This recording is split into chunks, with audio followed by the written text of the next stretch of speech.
बहुत बहुत स्वागत है, नंदन है, आभार है आप सबका एजुकेशन इलाहाबाद के चैनल पर। मैं हर्ष प्रजापति, अध्ययनरत छात्र इलाहाबाद विश्वविद्यालय, उपस्थित हूँ आप सबके समक्ष एक अति महत्वपूर्ण सूचना के संदर्भ में। यह संपूर्ण वीडियो जो कि आप देख रहे हैं ये है क्रेट के संदर्भ में, अर्थात कंबाइंड रिसर्च एंट्रेंस टेस्ट, संयुक्त शोध प्रवेश परीक्षा।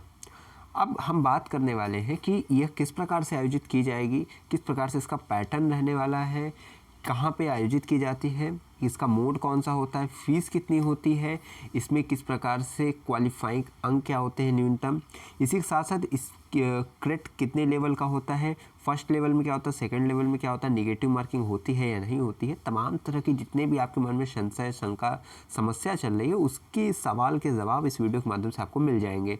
तो वीडियो को स्किप नहीं करना है, शुरू से लेकर एंड तक देखिएगा, हर एक जानकारी आपके लिए लाभप्रद सिद्ध होने वाली है यहाँ पे। तो स्टार्ट करते हैं बिना किसी वक्त को ज़ाया किए। चैनल पे पहली बार आएँ तो जुड़ जाइएगा, यहाँ पे आपको फर्स्ट से लेकर लास्ट अपडेट तक प्राप्त होती रहेंगी। जैसा कि हम यूजी से लेकर पीजी से लेकर पीएचडी तक की जानकारी अपने चैनल के माध्यम से हर एक छात्र को प्रशस्त करते हैं, तो आप भी जुड़ जाइएगा जिससे कि आप इससे लाभान्वित हो सकें। तो चलिए स्टार्ट करते हैं। सबसे पहले इस बात करेंगे इसके मोड की, कि ऑनलाइन मोड में होता है या ऑफलाइन मोड में होता है। तो ये होता है ऑफलाइन मोड में, ठीक है। दूसरी चीज़ याद रखिए, आयोजन स्थल इसका क्या होता है, ये केवल प्रयागराज में इसको कराया जाता है। तो आपको कहीं बाहर नहीं जाना है इसकी प्रवेश परीक्षा देने। तो पीएचडी की जो भी प्रवेश परीक्षा होती है इलाहाबाद विश्वविद्यालय की, वो प्रयागराज में ही होती है। अब तीसरा आप देखिए, इसमें होता है क्वालिफाइंग अंक, ठीक है। अगर आप देखा जाए मिनिमम क्वालिफाइंग अंक, न्यूनतम क्वालिफाइंग अंक क्या है, तो वो आप समझ लीजिए। यूआर और ईडब्ल्यूएस के लिए न्यूनतम क्वालिफाइंग अंक है 50%, ठीक है। और उसके बाद ओबीसी, एससी, एसटी, ठीक है, इनके लिए और पीएच के लिए अर्थात फिजिकल हैंडीकैप दिव्यांग के लिए 45% न्यूनतम क्वालिफाइंग अंक है।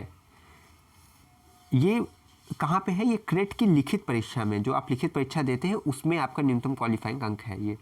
अब इसके बाद बढ़ते हैं, चौथा पॉइंट अगर हम देखें, आपको बताएं यहाँ फॉर्म की फ़ीस आप समझ लीजिए, ठीक। Application form fees, exam fees, जो आप समझे, जो फीस है यहाँ पे वो यूआर, ईडब्ल्यूएस और ओबीसी के लिए ये 1600 लगने वाली है, ठीक है। और एससी और एसटी के लिए ये है, और पीएच के लिए ये फीस जो होगी वो होगी 800। उम्मीद करता हूँ आपको समझ में आ रही होगी चीज़ें, ठीक है। यानी कि यूआर, ईडब्ल्यूएस, ओबीसी के लिए ये चीज़ें कितनी हैं, 1600। बाकी एससी, एसटी, पीएच के लिए ये चीज़ें हैं 800। अब इसके साथ अगर मैं चलूँ निगेटिव मार्किंग के बारे में बता दूं कि निगेटिव मार्किंग है कि नहीं है, तो नहीं है निगेटिव मार्किंग, ठीक है। इस चीज़ से एकदम शांत रहिएगा, निश्चिंत रहिएगा कि परेशान नहीं होना है। बाकी आपको परेशान किसी चीज़ में नहीं होना है, हर एक चीज़ की जानकारी चैनल के माध्यम से डे टू डे आपको अपडेट मिलती रहेगी। बाकी अगर आपको और कोई समस्या का, सवाल का आपको जवाब चाहिए तो वो भी आप कमेंट बॉक्स में अवश्य लिखा करिए। मैं हर एक कमेंट्स को पढ़ता हूँ, उसके रिप्लाई आपको यथाशीघ्र यथासंभव देने का प्रयास करता हूँ।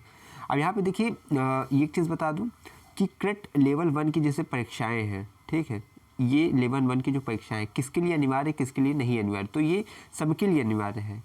आप नेट किए हों, आप जेआरएफ किए हों, ठीक है, या किसी भी चीज़ से संबंधित हो, आपको लेवल 1 की परीक्षा देनी ही होगी, अनिवार्य है सबके लिए, ठीक है। आप नेट जेआरएफ उत्तीर्ण अभ्यर्थियों को भी लेवल 1 की परीक्षाएं देनी है।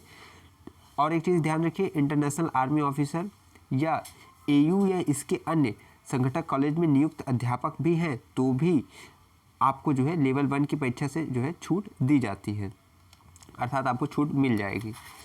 अब इसके साथ अगर आगे बताया जाए आपको गैप ईयर, ठीक है, जो बहुत आपका रहता है मसला कि गैप ईयर का यहाँ पे अंक कटता है कि नहीं। अगर आपने गैप किया है तो गैप ईयर का मार्क्स नहीं कटता है, उसके लिए आपको परेशान नहीं होना है।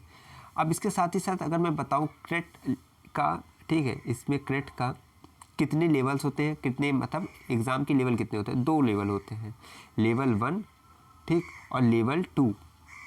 अब दोनों लेवल के बारे में अच्छे से जानकारी देंगे आपको। वीडियो को देखिए, स्किप मत करिएगा, भागिए मत, पूरी अच्छी तरीके से जानकारी मिल जाएगी आपको। तो हर एक चीज़ें आपके मन में क्लियर हो जाएगी, पूरे फंडामेंटल क्लियर हो जाएंगे। अभी लेवल 1 में कितने पेपर होते हैं, किस प्रकार से उत्तर आंसर क्या रहता है, टाइमिंग, मार्क्स, पूरी जानकारी इस वीडियो के माध्यम से मिलेगी। वीडियो थोड़ा लेंदी हो जाएगा पर उसके लिए आपको परेशान होना नहीं है।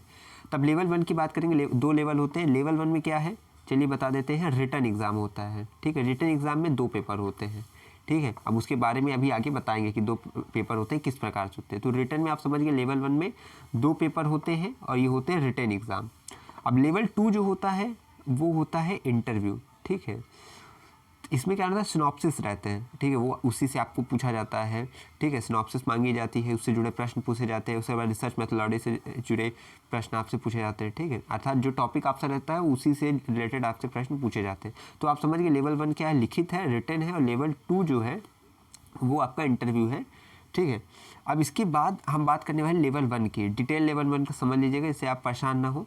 इसमें क्या होता है, 2 पेपर होते हैं, पेपर ए और पेपर बी, ठीक है, फर्स्ट पेपर सेकंड पेपर। अब इसकी बात कर लेते हैं। फर्स्ट पेपर अगर मैं बोलूँ, ठीक है, पेपर ए, यहाँ पे आप समझिए इस पेपर में क्या होता है, 50 क्वेश्चन होते हैं, ठीक, 50 क्वेश्चन होते हैं। ये कैसे क्वेश्चन होते हैं, ऑब्जेक्टिव होते हैं, वस्तुनिष्ठ, ठीक है, जिसमें आपको टिक करना रहता है कि क्या सही है। अब ऑब्जेक्टिव क्वेश्चन होते हैं, प्रत्येक प्रश्न अर्थात 50 प्रश्न रहते हैं, प्रत्येक प्रश्न पे 2 अंक होते हैं, 100 अंक का ये हो गया, समझ रहे हैं आप। तो प्रत्येक प्रश्न जो है 2 अंक के होते हैं। और अब इसमें ये भी समझ लीजिए कि जैसे जो 50 क्वेश्चंस हैं, ये 50 क्वेश्चंस होंगे किस प्रकार से, इसमें देखिए 25 क्वेश्चन आएगा आपका रिसर्च मेथोडोलॉजी से, ठीक है, 25 क्वेश्चंस आपकी रिसर्च मेथोडोलॉजी से आएगा। उसके बाद 25 आपके विषय से संबंधित होंगे, ठीक है, अर्थात आपका जो सब्जेक्ट रहेगा उससे रिलेटेड रहेगा ये। अब आगे समझिए, इसमें आपका किसी भी प्रकार का निगेटिव मार्किंग नहीं रहता है, फिर से बता दे रहा हूँ। अब पेपर बी सुनिए, पेपर बी में क्या है, सेकंड पेपर जो है यह सब्जेक्टिव होता है, जैसे पहला ऑब्जेक्टिव था, यह सब्जेक्टिव, इसमें लिख के आपको बताना रहेगा, ठीक है। अब क्या है इसमें सब्जेक्टिव, इसके उत्तर लिखने हैं। अब इसमें क्वेश्चन आते किस तरह है, जैसे आपका पहला आता है अति लघुत्तरी, ठीक है, अति लघुत्तरी। अब दूसरा क्या होता है, लघुत्तरी, ठीक है, ये लघुत्तरी। अब तीसरा क्या जाता है, दीर्घोत्तरी, ठीक है, ये दीर्घोत्तरी। तो इस प्रकार से आपका पेपर बी रहता है, सेकंड पेपर। यह पेपर कितने अंक का होता है, यह 200 अंक का होता है। समझ गए आप, मुझे लगता है, उम्मीद कर रहा हूँ मैं समझते जा रहे हैं आप। अब आगे चलते हैं। पेपर, ये तो पेपर फर्स्ट का था, ठीक है, पेपर फर्स्ट का मैंने बताया कि 2 पार्ट था, ए और बी, और उसका मैंने जोड़ जाड़ के आपको बता दी कि किस प्रकार से होता है। अब पेपर सेकंड की बात करते हैं, ठीक है, पेपर सेकंड में किस प्रकार से प्रश्न आते हैं। अब देखिए पेपर सेकंड अगर मैं बात करूँ यहाँ पे, ठीक, तो यहाँ पे क्या है, प्रश्नों की संख्या कितनी रहती है, 3 प्रश्न रहते हैं, ठीक है, कितने प्रश्न रहते हैं, 3 प्रश्न रहते हैं आपके। और कितने नंबर्स के होते हैं वो भी मैं चलिए बता देता हूँ। सबसे पहले यहाँ पे अगर मैं एक बॉक्स बना लूँ जिससे कि आपको समझने में आसानी रहेगी, ठीक है, इस चीज़ को समझिएगा बहुत ध्यान से, ठीक है। ये देखिए यहाँ पे क्या है, ये प्रश्नों की संख्या है 1 2 3, 3 प्रश्न जैसे मैंने बताया। अब प्रत्येक प्रश्न में भाग होते हैं, ठीक है, कितने भाग रहते हैं, तो प्रश्न संख्या 1 में भागों की संख्या कैसे, जिसमें मैंने बताया ना अभी, अति लघुत्तरी, फिर उसके बाद लघुत्तरी, दीर्घोत्तरी, उसी प्रकार से प्रश्नों की संख्या क्या रहती है, 3। अब भागों की संख्या अर्थात पहला जो प्रश्न रहता है उसमें 10 भागों की संख्या 10 रहती है, 10 भाग होते हैं। जो दूसरा प्रश्न रहता है उसमें भागों की संख्या 2 रहती है। जो तीसरा प्रश्न रहता है उसमें 1 या 2 रहता है, वैकल्पिक रखता है, अर्थात आप 2 दिया रहता है, आपको 1 करना रहता है, ठीक है। उसके बाद क्या है, प्रत्येक भाग के अंक, अर्थात यहाँ पे क्या होता है, 12 नंबर का एक भाग होता है, अर्थात 10 भाग रहते हैं, तो 120 अंक का आपका पहला क्वेश्चन हो जाता है। यहाँ पे जो दूसरा आपका जो लघुत्तरी क्वेश्चन रहता है वो 20 अंक का एक भाग होता है, तो यहाँ 2 भाग रहता है, 20 अंक का एक भाग, 2 भाग कितने का हुआ, 40 का। और यहाँ पे 40 अंक का एक, क्योंकि यहाँ पे 2 क्वेश्चन आपको दिया रहेगा, एक करना रहेगा, और एक ही जो है 40 नंबर का रहेगा, तो आपको यहाँ 40 नंबर पूरा मिल जाता है। इस प्रकार से अगर देखा जाए तो आपका कितने का हो जाता है, 200 अंक का ये हो जाता है सेकेंड पेपर, ठीक है। दोनों पेपर को हल करने के लिए कितना आपको समय मिलता है, 2.5 घंटे दिए जाते हैं, और दोनों पेपर को मिला के जो आपका पूर्णांक बनता है वो कितना बनता है आपका, वो आपके बन जाते हैं 300, ठीक है। और कैसे बन जाते हैं ये भी समझिए। पेपर फर्स्ट, ठीक है, पेपर फर्स्ट मैंने बताया उसमें क्या है, 100 अंक का आपका है, क्योंकि उसमें प्रश्नों की संख्या 50 है, और मैंने बताया प्रत्येक क्वेश्चन जो है 2 अंक के रहते हैं, तो 5 दूनी 10 यानी 100, ठीक है। अब पेपर सेकंड में क्या है, अंक कितने के, 200 के। यहाँ पे 3 क्वेश्चन दिए जाते हैं, बाकी मैंने उसका बता दिया किस प्रकार से उसका अंक वितरित किया जाता है। अब समय अवधि सुन लीजिए, कितने समय आपको मिलेगा पेपर फर्स्ट को देखिए करने के लिए। इसमें मैंने बताया कि पेपर ए पेपर बी आता है पेपर फर्स्ट में, इसमें समय अवधि है 30 मिनट अर्थात आधे घंटे। पेपर सेकंड जो आपका होगा उसमें आपकी समय अवधि क्या रहेगी, ये आपकी रहेगी 120 मिनट, ठीक है। अर्थात यहाँ पे टोटल आपको देखा जाए, यहाँ पे आपको 2 घंटे मिले, यहाँ आधे घंटे, अर्थात 2.5 घंटे आपको मिलते हैं, 2 घंटे 30 मिनट, ठीक, 2 घंटे 30 मिनट आपको यहाँ पे समय मिलता है अपना पेपर हल करने के लिए। तो अब यहाँ पे आखिरी पड़ाव पे हम आ चुके हैं। यहाँ पे हम ये देखने वाले हैं कि रिजल्ट किस प्रकार से बनता है, परीक्षा का परिणाम किस प्रकार से घोषित किया जाता है, वो समझ लीजिए, बहुत ज़रूरी है। रिजल्ट देखिए, अगर मैं बताऊँ, आपको परिणाम जारी करने के लिखित परीक्षा का 70% तथा इंटरव्यू का 30%, ठीक है, भारांक शामिल किया जाता है। अर्थात रिटेन का 70 और इंटरव्यू का 30% भारांक आपका शामिल किया जाता है। बाकी देखिए, और टोटल अगर देखा जाए, टोटल मार्क्स जो होते हैं 75 किस प्रकार से होते हैं और कैसे कैसे नंबर मिलते हैं, ये मैं बता रहा हूँ। अब देखिए, अगर इस चीज़ को मैं अगर आपको एक चार्ट बना के देखिए दिखा देता हूँ। यहाँ पे आप देख सकते हैं, एक सेकंड, यहाँ पे आप देखिए जो चीज़ें आपको दिख रही हैं यहाँ पे, हाई स्कूल का यहाँ देखिए है methodology for preparing final merit for level 1, अर्थात जो आपकी मिलती है रिजल्ट किस प्रकार से बनाया जाता है। यहाँ पे देखिए हाई स्कूल का, इंटरमीडिएट का, अंडर ग्रेजुएट, यूजी, पीजी और उसके बाद नेशनल लेवल टेस्ट, ठीक है, अगर आपने दिया है तो उस किस प्रकार से जुड़ता है। आपका अगर हाई स्कूल में 50% से कम है तो 0 नंबर, अर्थात कुछ नहीं, 0।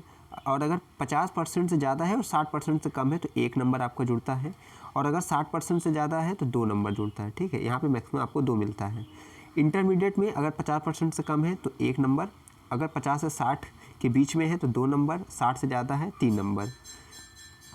इसी प्रकार से यूजी में अगर आपका जो रिज़ल्ट 50% से कम है तो 2%, और उसके बाद 50 से 60 में है 3 नंबर, 60 से ज़्यादा है 5 नंबर। इसी प्रकार से पीजी में अगर देखा जाए 55 से अगर 50, ठीक है, 55% से कम है, 50 से ज़्यादा है तो आपको 5 नंबर मिलेगा।